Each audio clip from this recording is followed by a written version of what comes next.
వర్గాలలో తమరు తీసుకురండి. ఎవరైతే ఎన్ఆర్ఐస్ ఉన్నారో, ఎవరైతే బడా బిజినెస్ బాబులు ఉన్నారో వాళ్ళు నేమ్స్ కూడా ఊర్లలో భూములు పెట్టుకొని ఉన్నారు. నాకు మొన్న ఒక ఆయన వచ్చిన అధ్యక్ష, వరంగల్ జిల్లా అతను ఒక హాస్పిటల్ నడుపుతారు, పెద్ద యశోద హాస్పిటల్ నడుపుతారు. మాకు డబ్బులు, మాకు 10-12 ఎకరాల భూమి ఉన్నది, 4 రైతులకు వస్తారు సార్ మీరు పెట్టిన ప్రోగ్రాంలో మేము ఇస్తామని వచ్చినాడు ఆయన. ఫ్రీగానే ఇస్తారు కదా మీరు డొనేషన్ అంటున్నారు అంటే ఫ్రీగా ఇయ్యేసారు అన్నట్టు. ఏం ధరకు ఇస్తామంటే మీరు చెప్పిన ధరకు ఇస్తాను. మరి డబ్బులు ఏం చేసుకుంటే ఇంత ధనవంతులు అంటే అటు వాళ్ళకు భూమి వస్తుంది మా దళితులకు, ఈ డబ్బును మా గ్రామ పంచాయతీకి ఇచ్చి ఒక డెవలప్మెంట్ ప్రోగ్రామ్కి ఇస్తా అని చెప్పింది అధ్యక్ష. ఇట్లా కూడా కొంతమంది ముందుకు వస్తున్నారు. నా రిక్వెస్ట్ మీతో ఏంటంటే మీ ఏరియాలో మీ నియోజకవర్గంలోని గ్రామాలలో మీరు కూడా ఎంకరేజ్ చేయండి. ఎన్ని అప్లికేషన్లు మీరు తెచ్చి ఇచ్చినా మేము ఇవ్వడానికి సిద్ధంగా ఉన్నాం. ఆ విషయంలో మాకు చిత్తశుద్ధి ఉంది. దయచేసి ఆ విధంగా చేయమని నేను కోరుతా ఉన్నా. మీరే అసైన్మెంట్ కమిటీ సభ్యులు కూడా ఉన్నారు, శాసనసభ్యులు, అన్ని కాన్స్టిట్యూన్సీలో మీరు రివ్యూ చేయండి. ఆ ప్రోగ్రామ్ మేము టాప్ ప్రయారిటీ మా ఫ్లాగ్షిప్ ప్రోగ్రాంలో ఉంది అధ్యక్ష. దళిత కుటుంబాల సముద్ధరణ కరెక్ట్గా జరగాలంటే ఇది ఒక మంచి మార్గం పడుతుందని సదభిప్రాయం మాకుంది. అందరు సభ్యులు కూడా దయచేసి మంచి ప్రోగ్రాం అట్టడుగున ఉండే దళితులకు ఉద్దేశించింది కాబట్టి మీ అందరి సహకారం కూడా కావాలని చెప్పి నేను కోరుతా ఉన్నాను. అన్ని జిల్లాలలో ఇప్పుడు నిధులు ఉన్నాయి అధ్యక్ష, ఎక్సెప్ట్ ఫర్ మెదక్. ఇంకో మాట కూడా చెప్తా ఉన్నా అధ్యక్ష, ఈ స్కీమ్లన్నీ కరెక్ట్గా అమలు చేయించాలి, సప్లాన్ నిధులు కూడా మానిటర్ చేయాలని చెప్పి ఎస్సీ వెల్ఫేర్ డిపార్ట్మెంట్ నేను నా దగ్గరనే పెట్టుకున్నా అధ్యక్ష. నా దగ్గర పెట్టుకునే 2 డిపార్ట్మెంట్లు, SC welfare and minority welfare. Urban development ఏమో హైదరాబాద్ దృష్టిలో పెట్టుకొని దీన్ని మాస్టర్ ప్లాన్ ప్రిపేర్ చేయించాలని అర్బన్ డెవలప్మెంట్ కూడా పెట్టుకున్నాం. ఈ 2 వెల్ఫేర్లు నా దగ్గర పెట్టుకున్న కారణం ఏంటంటే ఈ 2 సెక్షన్లు కూడా కొంత అన్యాయానికి గురే ఉన్నాయి తీవ్రంగా. కాబట్టి వాళ్ళ గురించి కొంత రియల్గా పోవాలి. సీఎం దగ్గరనే పోర్ట్ఫోలియో ఉంటే మన ఉద్దేశంతో పెట్టుకున్నాం. మేము సదుద్దేశంగా ఉన్నాం. దీనిలో లోపాలు వెతకడం కంటే నిర్మాణాత్మకమైన సలహా ఇవ్వండి. మీ నియోజకవర్గాలలో దయచేసి జనాన్ని మోటివేట్ చేసి భూములు ఇప్పించండి. కొనడానికి సిద్ధంగా ఉన్నాం. ఇప్పటిదాకానేమో మీరు 3 ఎకరాలు అనుకున్నాం. ఎకరా ఉన్న వాళ్ళకి ఇంకో 2 ఎకరాలు ఇప్పించండి. ఎకరన్నర ఉన్న వాళ్ళకి ఇంకొక 1.5 కలపండి, ఇప్పియండి, తీసుకుందాం. జీవన్ రెడ్డి గారు ఇంకో మంచి మాట చెప్పినారు, అది మంచి సలహా, అది కూడా డెఫినెట్లీ పాజిటివ్ సలహా. మేము దాన్ని పాజిటివ్గా తీసుకుంటున్నాం.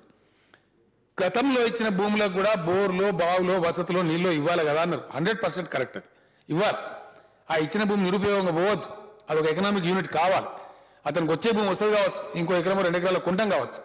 ఆ ప్రకారంగా వాళ్ళకు కూడా స్కీమ్ పెడతాం అధ్యక్ష. I assure the honourable member, తప్పకుండా ఆల్రెడీ ఇచ్చిన అసైన్మెంట్ భూములలో కూడా పెద్ద కమతాలకు ముందు ప్రాధాన్యత ఇచ్చి వాళ్ళకు బోర్లు ఏర్పాటు చేయించడం కానీ, లెవెలింగ్కి ఇవ్వడం కానీ ఏం చేస్తే బాగుంటుందో అవన్నీ కూడా చేస్తామని చెప్పి మనం చేస్తా ఉన్న అధ్యక్ష.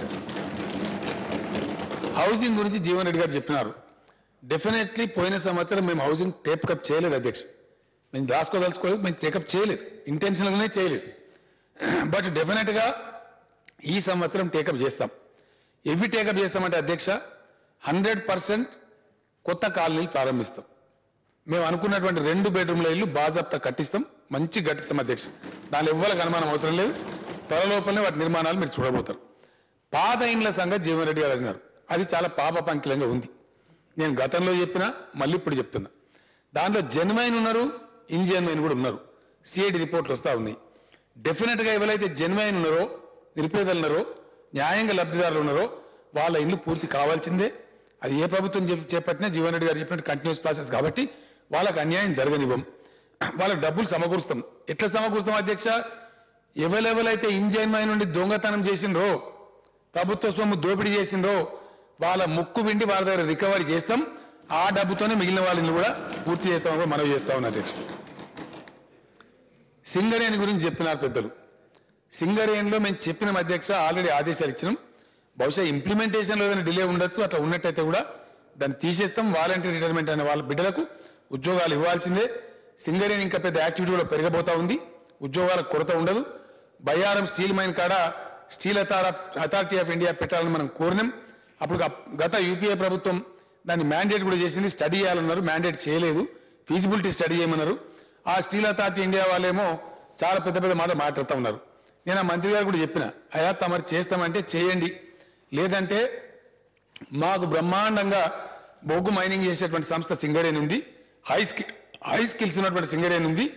బయ్యారం మైన్స్ను హైకోర్టులో చిన్న ఆ రక్షణ స్టీల్ అనే వాళ్ళు చిన్న లిటిగేషన్ ఏదో ఉంది, మేము ఫైట్ చేస్తున్నాం. Once that fight is over in the high court, Singareni వాళ్ళు మైన్ చేస్తారు అధ్యక్ష. మేము మైన్స్ లీజ్కి ఏం అమ్ముకోం. సింగరేణి కంపెనీ మన ప్రభుత్వ కంపెనీ, ఐరన్ ఓర్ మొత్తం మైనింగ్ చేస్తుంది. ఎవరైతే స్టీల్ పరిశ్రమలు స్థాపించడానికి ముందుకొస్తారో బయ్యారంలో వాళ్ళకే ఆ ఓర్ను మార్కెట్ రేట్ సప్లై చేస్తాం అధ్యక్ష. కాబట్టి సింగరేణిలో ఉద్యోగాల గురించి ఇబ్బంది లేదు, 100% చేస్తాం. ఇంకోటి సింగరేణి కూడా కేవలం ఇక్కడ ఉన్న సింగరేణి బొగ్గే కాకుండా ప్రైవేట్ వాళ్ళతో పోటీపడే అక్కరున్నది. ఆ కంపెనీకి నేను ఆల్రెడీ ఆదేశాలు ఇచ్చినాను. ఆ ఎండి గారు కూడా 2 దేశాలకు పోయొచ్చినారు, ఇంకా కూడా పోతా ఉన్నారు బృందాలు. మొజాంబిక్లో, ఆస్ట్రేలియాలో, ఇండోనేషియాలో మీరు కూడా మైన్స్ లీజ్కి తీసుకోండి, మీరు కూడా కంపీట్ చేయండి, డబ్బులు సంపాదించండి, ఎక్కువ ఎంప్లాయ్మెంట్ మేము చెప్పినాం. వాళ్ళు ఆ దిశగా కూడా స్టెప్స్ తీసుకుంటా ఉన్నారు. కాబట్టి సింగరేణి పిల్లలకి ఏదైతే జీవన్ రెడ్డి గారు చెప్పిన ఉద్యోగాలు ఉన్నాయో 100% ఇప్పిస్తాం అధ్యక్ష. అవసరమైతే నేను పర్సనల్గా రివ్యూ చేసి దాని మీద చర్య కూడా తీసుకుంటాను నేను మనవి చేస్తా ఉన్నాను.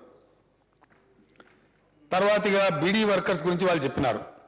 బీడీ వర్కర్స్ విషయంలో అధ్యక్ష ఒక కుటుంబానికి ఒక బెనిఫిట్ అధ్యక్ష, 1 ఫ్యామిలీ 1 బెనిఫిట్. అది ధర్మమైన ముచ్చట.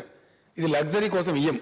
ఈ పెన్షన్లో భృత్యో ఇచ్చేది కనీసంగా పచ్చడి మెతుకులో తొక్కు మెతుకులో తినేటువంటి అవకాశం ఉండాలని చెప్పి ఇస్తాం తప్ప ఇదో లగ్జరీ కోసమో షోకుల కోసం ఇచ్చేటి కావు అధ్యక్ష. కాబట్టి ఒక బీడీ కార్మికురాలకి ఆల్రెడీ ఒకవేళ గవర్నమెంట్ ఆఫ్ ఇండియా నుంచి ప్రావిడెంట్ ఫండ్ పెన్షన్ వస్తే అది కూడా ఈక్వల్లీ 1000 రూపీస్ వస్తూ ఉంది అధ్యక్ష. వాళ్ళకి ఇయ్యం అధ్యక్ష. మిగిలిన వాళ్ళు ఎవరైతే ఉన్నారో 18 ఇయర్స్ ఏజ్ను దాటిన వాళ్ళందరికీ, మిగిలిపోయిన వాళ్ళందరికీ 100% ఇస్తాం. జీవన్ రెడ్డి గారు ఎక్కడ కూడా ఎవరు మిగిలిపోయినా వాళ్ళ దృష్టికి తీసుకురండి, ఇద్దాం. ఆల్రెడీ కలెక్టర్లు కూడా ఆదేశాలు పోయినాయి. వాళ్ళందరినీ 100% కవర్ చేస్తామని కూడా మనం చేస్తా ఉన్నాను.